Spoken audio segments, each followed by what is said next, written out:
গাজীপুরের ঢাকা প্রকৌশল ও প্রযুক্তি বিশ্ববিদ্যালয়ের ক্যাম্পাসে উপাচার্য নিয়োগকে কেন্দ্র করে শিক্ষার্থী ও পুলিশের মধ্যে সংঘর্ষের ঘটনা ঘটেছে।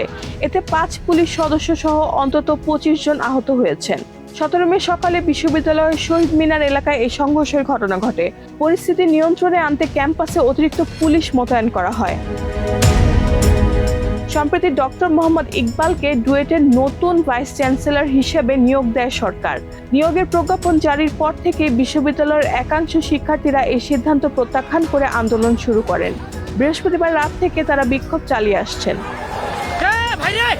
রোববার সকালে পূর্ব ঘোষিত লাল কার্ড কর্মসূচির অংশ হিসেবে শিক্ষার্থীরা শহীদ মিনারে জড়ো হন। এ সময় পুলিশ ও শিক্ষার্থীদের মধ্যে ধাওয়া, পাল্টা ধাওয়া এবং ইট পাটকেল নিক্ষেপের ঘটনা ঘটে।